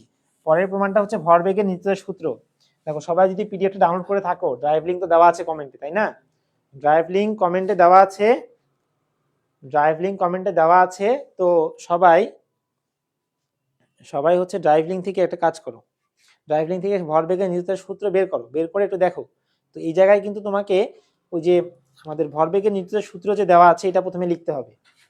আগে এটা মিশিয়ে দেখো, একটু সবাই একটু পড়ো দেখি, পিডিএফটা ওপেন করে সবাই একটু পড়ো, পড়লে অনেকটা বুঝতে পারবা। কারণ এই জায়গায় আসলে তোমার থিওরিটিক্যাল লেখার পরিমাণটা একটু বেশি। হ্যাঁ, এই জায়গায় লেখার পরিমাণটা বেশি। ভরবেগের নির্দেশের সূত্রে তোমাকে অনেক কিছু বাংলা কথা লিখতে হবে, তারপরে যায় শেষে তোমার ইকুয়েশনের লাইনটা আসছে। আর এটার প্র্যাকটিক্যাল থিমটা আমি একটু বুঝাই দেই। আচ্ছা, তোমরা দেখো অনেক সময় যে অ্যাক্সিডেন্ট যে ঘটে, হ্যাঁ, রাস্তাঘাটে অনেক অ্যাক্সিডেন্ট ঘটে, দেখা যায় দুটো বাসের মুখোমুখি সংঘর্ষ, বা অনেক সময় আমরা দেখি যে একটা বাস চলছিল, আরেকটা বাস ওভারটেকিং করতে যায়, আরেকটা বাসকে মানে পিছন থেকে ধাক্কা দেয়। তো এই ঘটনাগুলো যখন ঘটে তখন হচ্ছে দুইজনের আলাদা আলাদা বেগ থাকে কিনা, তবে এটা একটু প্র্যাকটিক্যালি বুঝাই। দেখো ধরে নাও এটা হচ্ছে আমাদের মাটি, সমতল একটা ভূমি, যাই হোক এটা হচ্ছে একটা সমতল ভূমি, আর এই জায়গার উপরে দুইটা বস্তু। অনেক সময় দেখা যায় যে বড় বাসের সাথে আমাদের মিনি বাস, মাইক্রো, এই জিনিসগুলো হচ্ছে কি হয়, অ্যাক্সিডেন্ট হয়। তো সেই ক্ষেত্রে যদি আমরা ধরি যে একটা ছোট ছোট ভরের একটা হচ্ছে বস্তু, মানে হতে পারে সেটা হচ্ছে মাইক্রোবাস, আর বড় ভর মানে হচ্ছে M2 ধরলাম, এটা ধরো তোমার বাস। তো এর যে আদি বেগটা সেটা হচ্ছে U1, আর বড় বাস যে ধরলাম সেটা হচ্ছে আমাদের ধরলাম যে U2। এই দুইটা আসলে দুইজনেই দেখা যাচ্ছে সামনের দিকে অগ্রসর হচ্ছে, ধরে নিলাম যে এও সামনের দিকে অগ্রসর হচ্ছে, এই বাসটাও সামনের দিকে অগ্রসর হচ্ছে। তো দেখো তোমরা তো মানে এটা বুঝতেছো যে একটা যদি ভর বেশি হয় তাহলে তার বেগটা তুলনামূলক কি হবে, কম হবে। আর এর যেহেতু ভর কম, যার কারণে এর বেগের পরিমাণটা কি হবে, অবশ্যই বেশি হবে। আমরা এই শর্তে বলে দিচ্ছি যে U1টা হচ্ছে বড়, U2টা হচ্ছে কি আমাদের ছোট। ওকে, তাহলে এই জায়গায় কিছুক্ষণ পরে দেখা গেল যে এই বস্তুটা, ছোট ভরের বস্তুটা এই বস্তুটাকে কি দিল, ধাক্কা দিল পিছন থেকে। ধাক্কা দিলে কন্ডিশনটা কেমন দাঁড়াবে, এই যে মুখোমুখি এরকম একটা অবস্থা দাঁড়াবে। এটা যেহেতু ছোট, এটা ছোট করে দেখি, এটা তোমার হচ্ছে এরকম, তাহলে এটা হচ্ছে M1, এটা হচ্ছে M2, দুইটা বস্তু কি ধাক্কা লাগলো, ধাক্কা লাগার পরে দেখা যাচ্ছে এই বস্তুটা এদিকে ছিটকে যাবে, এই বস্তুটা এদিকে ছিটকে যাবে, দুইজন দুই দিকে ছিটকে যেতে চাবে, তাই কিনা? তো ধরলাম যে এটা যেহেতু এক নাম্বার বস্তু, তাহলে এর ভরটা হবে আমাদের F1, এর হচ্ছে বেগটা মানে বলটা হবে F2, মানে দুইজন দুই দিকে F1 আর F2 বলে ছিটকে যেতে চাবে। সেক্ষেত্রে আমাদের ছিটকে যাওয়ার পরে বস্তুটা কি হবে, দেখো ছিটকে যাওয়ার পরে M1 ভরের বস্তু, আর এটা হচ্ছে কি আমাদের M2, এটা হচ্ছে আমাদের M2 ভরের বস্তু। তাহলে দেখো আগে একটা আদিবেগ ছিল U1 আর U2, এখন সংঘর্ষ, এই জায়গাটা কি হয়েছে, সংঘর্ষ হয়েছে না? সংঘর্ষের আগে আদিবেগ ছিল U1 U2, সংঘর্ষের পরে যায় আমাদের যেই বেগে সংঘর্ষ হওয়ার পর যেই বেগে তারা সরে যাবে, ঠিক আছে, সেই বেগটা হচ্ছে শেষ বেগ। তাহলে এই এক নাম্বার বস্তুর জন্য সেটা হবে V1, দুই নাম্বার বস্তুর জন্য সেটা হবে কি V2। ওকে, তাহলে দেখো তোমরা একটু যদি এই চিত্রটা, ঠিক সেম চিত্রটাই তোমরা হচ্ছে পিডিএফ এ দেখতে পাচ্ছ হয়তো, যদি ওপেন করে থাকো আর কি। দেখো তাহলে এখানে হচ্ছে আমাদের কিছু কথা লেখা আছে, দেখো যে আদি ভরবেগের সমষ্টি। তো আদি ভরবেগের সমষ্টি কি, এখানে M1 আর M2 সমষ্টি বের করতে, তাহলে কি আসবে, M1 U1 প্লাস আসবে হচ্ছে M2 U2, এটা হচ্ছে আদি ভরবেগের সমষ্টি, তাই না? আর যদি আমরা শেষ ভরবেগের সমষ্টি বের করি তাহলে এটা হচ্ছে আদি ভরবেগের, আর যদি আমরা শেষ ভরবেগের সমষ্টি বের করি তাহলে কি আসবে, তাহলে আসবে M1 V1 প্লাস হচ্ছে M2 V2, তাই না? দেখো তারপরে লাইনে কি লেখা আছে, যে প্রথম বস্তুটির ভরবেগের পরিবর্তনের হার। তাহলে প্রথম বস্তুর ক্ষেত্রে, প্রথম বস্তু কি, এই যে M1, তাহলে প্রথম বস্তুর ক্ষেত্রে ভরবেগের পরিবর্তনের হার, প্রথম বস্তুর ক্ষেত্রে ভরবেগের পরিবর্তনের হার সেটা কি হবে, সেটা হবে M1 V1 minus M1 U1 by হচ্ছে কি T। এই যে কিছুক্ষণ আগে F ইকুয়াল M এর প্রমাণে কিন্তু আমরা এই যে মানে ভরবেগের পরিবর্তনের হার সম্পর্কে জেনেছিলাম, ঠিক সেইভাবেই এই কাজটা করলাম, ঠিক আছে? দেখো তাহলে দ্বিতীয় বস্তুর ক্ষেত্রে যে হারটা বের করতে চাই তাহলে কি আসবে, M2 V2 minus M1 V2 minus হচ্ছে M2 U2 বাই হচ্ছে কি হবে T। দুই নম্বর বস্তুর ক্ষেত্রে আমরা কি বের করলাম, হার বের করলাম। তাহলে এটা মনে রাখতে হবে, এই প্রথমটা হবে প্রতিক্রিয়া বল, আর পরেরটা হবে হচ্ছে আমাদের ক্রিয়া বল, ঠিক আছে? ক্রিয়া এবং প্রতিক্রিয়া, নিউটনের থার্ড ল কি বলো, দেখো নিউটনের থার্ড ল হচ্ছে প্রত্যেক ক্রিয়ারই সমান ও বিপরীত কি আছে, প্রতিক্রিয়া আছে। সেই জায়গা থেকে আমরা লিখতে পারি যে এই দুইটা হচ্ছে কি সমান। দেখো যেহেতু নিউটনের থার্ড ল বলতেছে কি যে প্রত্যেক ক্রিয়ারই সমান ও বিপরীত প্রতিক্রিয়া আছে, সেই জায়গা থেকে কিন্তু আমরা বলতে পারি সমান ও বিপরীত প্রতিক্রিয়া, সমান ও বিপরীত, যার কারণে বিপরীত মানে কি মাইনাস, বিপরীত মানে হচ্ছে মাইনাস। তাহলে আমরা যেহেতু এটা ক্রিয়া প্রতিক্রিয়া, দেখো তাহলে এখানে আমরা লিখতে পারি পরের লাইনেই যে m1 v1 minus m1 u1 by হচ্ছে কি t ইকুয়াল, এদিকে দিতে পারি m2 v2 minus m2 u2 by হচ্ছে কি t। এই মানটুকু সামনে কি হবে, একটা মাইনাস আসবে, কারণ বিপরীত প্রতিক্রিয়া, বিপরীত, যার কারণে কি আসতেছে একটা মাইনাস চলে আসলো। ওকে, জাস্ট এখন কি করবা, দেখো উভয় পক্ষ থেকে এইটি কাটা যায়। এখন আমরা যদি ভি গুলাকে একদিকে আর ইউ গুলাকে একদিকে নেই, তাহলে কি দাঁড়াচ্ছে, দেখো ভি গুলাকে একদিকে আর ইউ গুলাকে একদিকে নিলে কি দাঁড়াচ্ছে, আমাদের এখানে m1 v1 minus m1 u1, এখানে মাইনাস দ্বারা গুণ করে দিলে আসে মাইনাস m2 v2, এই মাইনাস প্লাস, তার মানে হচ্ছে আমাদের m2 u2। তাহলে আমরা যদি ভি গুলাকে একদিকে নেই তাহলে আসবে হচ্ছে, দেখো যে m1 v1 প্লাস এই মাইনাস এই পাশে আসলে প্লাস m2 v2, এই পাশে হচ্ছে আমাদের m2 u2, এই মাইনাস এই পাশে গেলে প্লাস, অর্থাৎ m1 u1,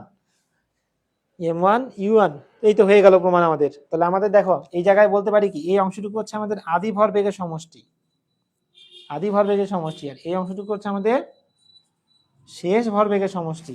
তাহলে দেখো আদি ভরবেগের সমষ্টি এবং শেষ ভরবেগের সমষ্টি সমান হলো কিনা, এই জায়গা থেকে আমরা বলতে পারি যে ভরবেগের নিত্যতা সূত্র প্রমাণিত হলো। পিডিএফটা দেখো, জাস্ট এইভাবেই ইকুয়েশনের লাইনগুলো টানা আছে এবং উপরে জাস্ট সূত্র এবং সূত্রের প্রমাণের যে বাংলা যে কথাগুলো তোমাকে বর্ণনা করতে হবে সেগুলো দেওয়া আছে। আশা করি সবাই বুঝতে পেরেছো। তাহলে এই মধ্যে কিন্তু আমাদের 5টা অধ্যায় শেষ হয়ে গেল। আচ্ছা, তো আজকে দেখা যাচ্ছে এই 5টা অধ্যায় কমপ্লিট করতে কিন্তু আমাদের মোটামুটি একটা অনেক সময় চলে গেছে, প্রায় 1 ঘন্টার বেশি অতিবাহিত হয়ে গেছে হয়তো। তো আসলে ফিজিক্সের প্রমাণগুলো নিতে গেলে একটু সময় লাগেই, এগুলো আসলে তোমাদেরকে একটু ধৈর্য নিয়েই দেখতে হবে, বুঝতে পারছো, ধৈর্য নিয়ে দেখতে হবে। তো সবাই আসলে বুঝতে পারছো কিনা একটু আমাকে জানাও যে কার কি অবস্থা। আমরা এরপরের ক্লাসে বাকি যে চ্যাপ্টারগুলো আছে সেগুলো কভার করার চেষ্টা করব। তো আমরা চেয়েছিলাম যে একটা ক্লাসে কভার করতে, কিন্তু আসলে প্রমাণের সংখ্যা বেশি হওয়াতে আমরা আসলে পারলাম না, এই কারণে আমরা আন্তরিকভাবে দুঃখিত। তো দেখা যাচ্ছে যে পরের ক্লাসে ইনশাআল্লাহ যতদূর হয় আমরা চেষ্টা করব যে এই ফিজিক্সের যে চ্যাপ্টার অধ্যায়টা বইটা আমাদের শেষ করার, বাকি চ্যাপ্টারগুলো। তো এখন বিষয় হচ্ছে তোমাদের দেখো পরবর্তী চ্যাপ্টারগুলোতে আমি যদি তোমাদের রচনামূলকগুলো বলে দেই, তাহলে কি কি রচনামূলক আছে একটু দেখে নাও।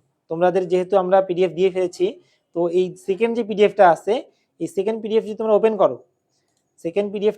করো, তাহলে দেখবা, একটু ওয়েট, সেকেন্ড পিডিএফটা ওপেন করলে দেখবা যে ফিজিক্স 1 এর তোমাদের একদম স্টার্টিং এই, আচ্ছা এটা একটু হয়তো, আচ্ছা পিডিএফ এর এখানে একটু অধ্যায়গুলো হয়তো একটু কম বেশি হয়েছে।